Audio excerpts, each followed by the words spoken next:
Bismillahirrahmanirrahim. Assalamualaikum warahmatullahi wabarakatuh. Di video kali ini, admin ingin kembali berbagi informasi mengenai rekrutmen guru ASN P3K.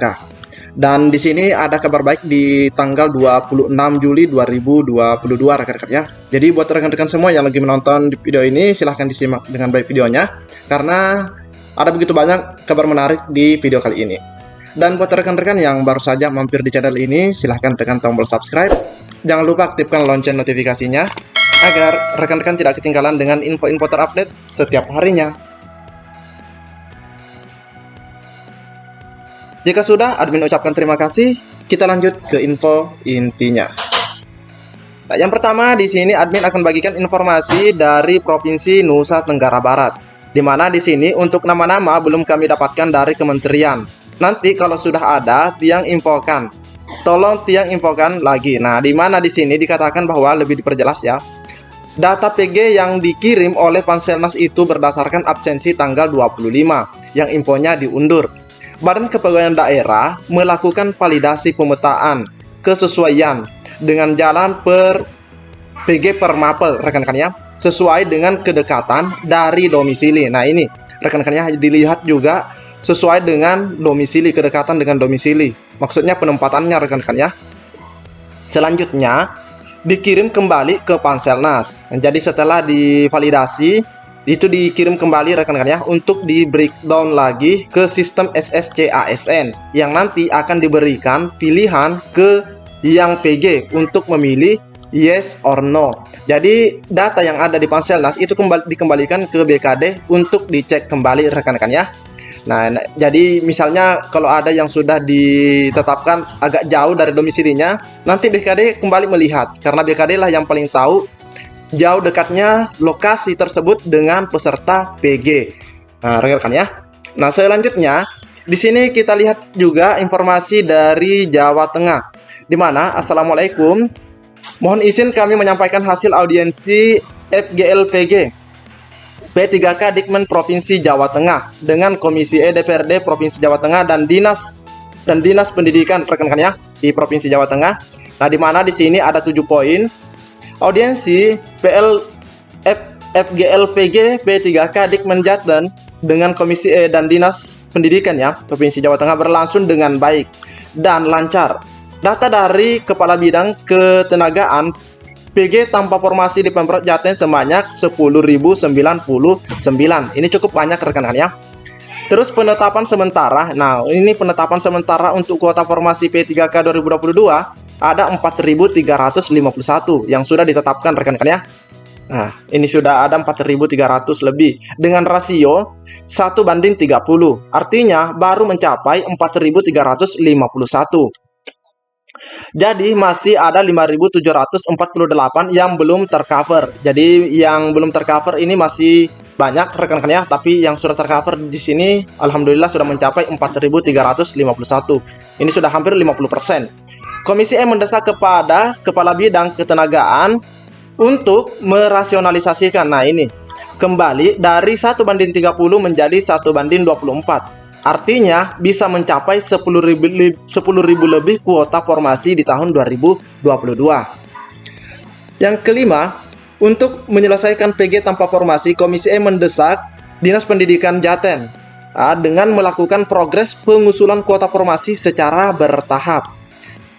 Terus sebelum progres prioritas 1 selesai, Komisi E DPRD Provinsi Jateng menolak pelaksanaan untuk prioritas 2. Jadi untuk di Jawa Tengah ya, di mana Komisi E-nya itu meminta ini prioritas 1 harus diselesaikan dulu, baru lanjut ke prioritas 2, yang PHK 2 rekan-rekan ya. Dengan merasionalisasikan kembali rasio kebutuhan guru dengan jam 1:30 menjadi 1:24. Terus di sini, menurut keterangan Kepala Bidang Ketenagaan Dinas Pendidikan, penyelesaian PG tanpa formasi bisa saja sampai Januari 2023 dikarenakan Pemprov dan Pemda belum menerima adanya Juklak, rekan-rekan ya, petunjuk pelaksanaan dan Juknis.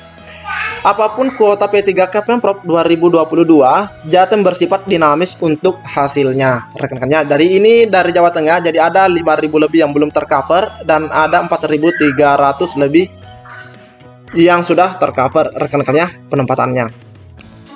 kita lanjut lagi. Nah, di sini ada kabar baik juga dari Sumatera Selatan, di mana di sini dikeluarkan 21 Juli kepada calon P3K guru tahap 2 pemerintah Provinsi Sumatera Selatan. Undangan peresmian P3K guru tahap 2. Sehubungan akan dilaksanakan peresmian P3K jabatan fungsional guru tahap 2 di lingkungan pemerintah Provinsi Sumatera Selatan, dengan ini diminta kepada saudara untuk hadir mengikuti peresmian P3K di lingkungan pemerintah Provinsi Sumatera Selatan dengan jadwal sebagai berikut, di mana di hari Selasa itu jam 7.30 dilakukan geladi, rekan-rekannya, hari Selasa 26 Juli geladi. Dilanjutkan acara peresmiannya itu masih di hari yang sama 26 Juli pukul 9.00 waktu Indonesia Barat sampai dengan selesai. Itu acara resminya. Nah, di mana di sini ada aturan pakaiannya, pakaian untuk laki-laki dan perempuannya juga disampaikan, rekan-rekan ya. Jadi ini lengkap sekali untuk Sumatera Selatan ini, rekan-rekan ya. Nah, ini Gubernur Sumatera Selatan, Sekretaris Daerah. Nah, ini atas nama Gubernur ya. Ini Sekretaris Daerah Insinyur S.A. Supriyono, rekan-rekan ya. Oke, selanjutnya, nah di sini ada dari Provinsi Jawa Timur. Mohon isi menambahkan resume audiensi dengan Bapak Wakil Gubernur, Bapak Kadisdik Jatim, Ibu Soehartik GTK Disdik, Bapak Yudi, Bapak Made, dan rekan-rekan dari BKD yang bertempat di Rumah Dinas Wakil Gubernur. Di mana di sini dilakukan audiensi, rekan-rekannya, tanggal 20 Juli yang berlangsung dari pukul 18.30 sampai pukul 20.30 waktu Indonesia Barat. Nah, di sini dirincikan bahwa jumlah guru lulus passing grade di Provinsi Jawa Timur ada 8.500 dengan rincian THK dan guru honorer negeri sebanyak 3.528 dan guru swasta sebanyak 4.977. Dari sejumlah maksimal 4.500 kuota formasi P3K Pemprov Jatim tahun 2022 yang kemudian dibagi ke dalam formasi jabatan fungsional guru, nakes, dan tenaga teknis. Khusus untuk formasi guru P3K yang diusulkan sebanyak 2.450. Jadi kuota untuk Jatim ini, rekan-rekan ya, khusus guru 2.450. Dari poin 1 dan 2 dapat disimpulkan bahwa formasi P3K jabatan fungsional guru Provinsi Jawa Timur tahun 2022 hanya dapat mencangkup K2 dan guru honorer negeri karena sebagai prioritas pertama dan menempati urutan teratas, karena setelah guru honorer negeri kan baru PPG dan lanjut swasta, rekan-rekan ya. Bahkan 1078 guru honorer negeri lulus passing grade tidak kebagian formasi di tahun 2022. Jadi yang guru negeri saja ada 1078, rekan-rekan ya.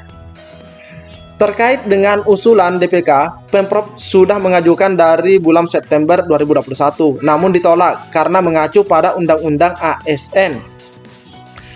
Guru yang lulus passing grade dan belum mendapatkan formasi di tahun anggaran 2022, maka akan masuk KLUT atau keranjang tanpa ada jaminan dari Pemda bahwa di tahun berikutnya akan ada pengangkatan kembali kepada kebijakan pusat. Nah, tapi kita ketahui, rekan-rekan ya, bahwa di tahun 2023 itu insya Allah akan kembali dilaksanakan karena pemerintah Kabupaten Bogor saja itu sudah menyampaikan kepada rekan-rekan di sana bahwa 2023 mereka akan di-SK-kan.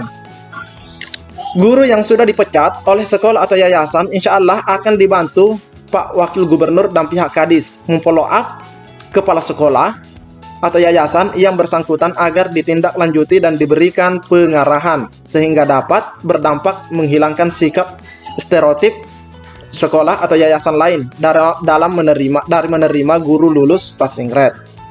Berkaitan dengan keperluan poin 6, maka dimohon kerjasamanya seluruh anggota forum GLPG P3K swasta se-Jawa Timur untuk mengisi list nama lengkap dan asal sekolahnya. Nah, selanjutnya rekan-rekan ya, di sini dari Sumedang, Pemkab Sumedang itu mengajukan formasi perekrutan pegawai pemerintah dengan perjanjian kerja sebanyak 1.122 pada 2022. Jumlah tersebut disesuaikan dengan jumlah angka pensiun. Menurut Herman, usulan formasi itu sebagaimana hasil dari analisis jabatan dan hasil analisis beban kerja. Rekan-rekan ya, nah secara umum skenario zero growth atau tidak ada pertumbuhan atau sesuai dengan jumlah angka pensiun kurang lebih sampai akhir tahun 2022. Nah, di sini dari formasi yang diajukan tersebut rinciannya ada 700 tenaga guru. Nah, ini cukup banyak rekan-rekannya. Alhamdulillah ada 700 untuk guru di lingkungan pendidikan, terus 169 orang di lingkungan kesehatan. Sisanya bagi tenaga teknis di 29 SKPD dan 26 kecamatan. Jadi rekan-rekan yang seringkali bertanya mengenai non pendidikan atau non guru, nah ini rekan-rekan ya. Nah, ini sudah ada banyak ya yang kami bagikan info-info seperti ini, baik guru maupun non guru. Nah, sebelumnya untuk Kabupaten Sumedang itu usulannya masuk hanya 363 dan guru yang PG itu ada 686. Yang pastinya sebelumnya ini kan tidak tercover rekan-rekan ya. Namun alhamdulillah di sini sudah ditetapkan 1122 yang bisa mengcover semuanya. Nah, lanjut lagi ada dari Bondowoso. Nah, Bondowoso di sini rekan-rekan ya, di mana ajuan formasinya di sini ada 758. Nah, ini sesuai rekan-rekan ya, 758.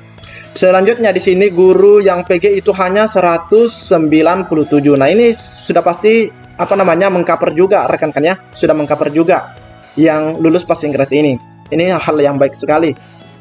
Ini disampaikan oleh Bupati Bondowoso Rabu 20 Juli, rekan-rekan ya, didampingi Kepala Badan Kepegawaian dan Sumber Daya Manusia Bapak Muhammad Asnawi Syabil. Nah, di mana di sini kita bisa lihat 758 formasi terdiri dari peserta yang lulus passing grade seleksi P3K tahun 2021 dan tenaga honorer K2 serta tenaga honorer yang terdaftar di Dapodik dan telah bekerja minimal selama 3 tahun. Nah, ini yang prioritas 3 rekan-rekan ya. Untuk pelaksanaan seleksi P3K Guru tahun 2022 sendiri masih menunggu petunjuk teknis dari Badan Kepegawaian Nasional atau BKN dan dari Kementerian Pan-RB rekan-rekan ya. Nah, untuk Sumedang sendiri insya Allah ini yang sudah lulus insya Allah akan di-cover rekan-rekan ya. Usulannya ada 758. Jadi inilah kabar baik yang dapat admin bagikan di video kali ini. Lebih dan kurangnya admin mohon maaf. Assalamualaikum warahmatullahi wabarakatuh.